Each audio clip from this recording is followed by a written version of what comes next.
You may have come across this concept before. In fact, it's quite common in the world of business consulting and coaching spaces. It's something called above and below the line.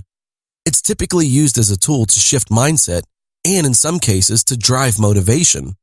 However, in NEXTGILE thinking, we always like to remove the drama and waste. We just get straight to the ultimate value available to us in the simplest and shortest way possible. So, we are taking a fresh look at above and below the line thinking.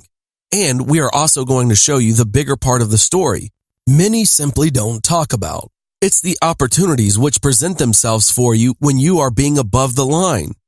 So basically, above the line is all about ownership, acceptance, and understanding.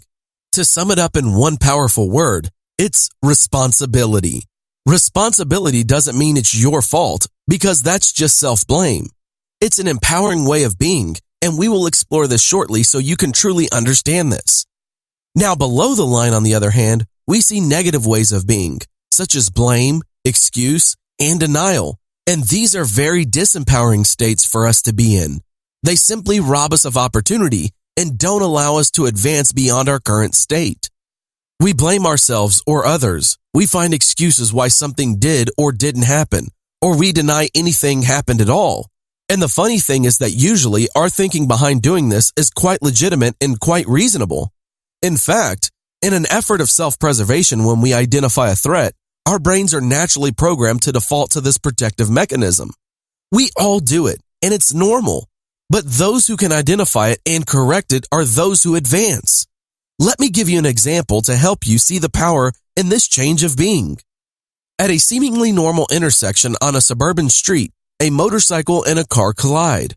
The motorcycle hit the side of the car as the car turned across the path of the oncoming motorcycle into a side street. Police, insurance companies, and compensation assessors all went about their roles in determining who was to blame.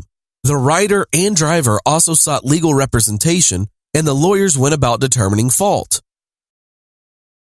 Whilst this rather complex and time-consuming series of activities ensued, just 2 weeks later, at the same intersection, another identical collision occurred. This triggered a whole new round of police investigation, insurance assessment, compensation claims, and legal matters.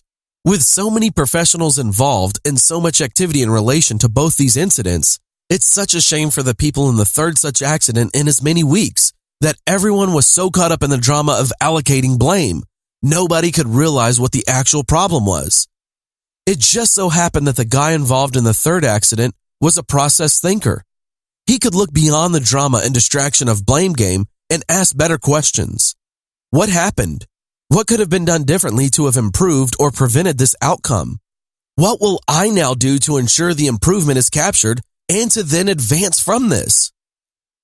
As a result, it was realized that the lane marking and the street signs were not adequate to show the motorcyclist that the two lanes had merged into one and that they should not be riding at a speed to overtake in a now single lane. Oncoming traffic turning onto the side street saw only a single lane and would never expect a motorcycle to be traveling on the blind side at that speed. The accidents were a result of poor process and a weak system. A correction to the system was required. This improvement was made and there has not been another accident since the changes were made.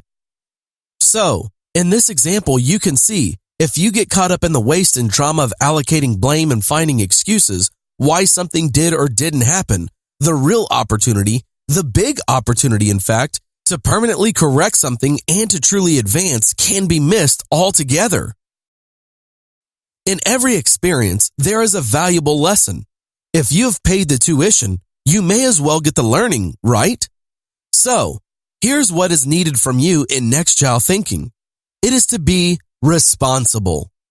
Cut the drama, remove the waste, eliminate all blame, excuse, and denial, and have no fear to calmly and simply ask this of yourself. What happened? What could have been done differently to have improved or prevented this outcome? What will I now do to ensure the improvement is captured and then to advance from this? Beyond just yourself, you also must create an understanding on a cultural level of responsibility for the team and the organization you support. Often, This may mean starting with management and coaching them to consider their response to problems and concerns. They must show a willingness to listen and focus on how to correct. Then assisting team members to have the courage to speak openly to clearly identify the shortfalls requiring improvement brings a more united team. Egos must be checked at the door, and a trust and understanding must prevail. We must rest assured that we are all here to collaborate as an ongoing habit and to make things better for us all. So, this is where process improvement and the agile way in which NEXTGILE handles this is so powerful. From almost all learning situations, there is a correction to be made to a process within the business system. And remember, if you have paid the tuition, you might as well get the learning. As W. Edwards Deming so famously said, 94% of all possible improvements belong to the system. The building blocks of the business system are its processes. Responsibility is therefore the single most important principle of NEXTGILE thinking. Without it, so many opportunities to advance are lost to the fog of drama and ego.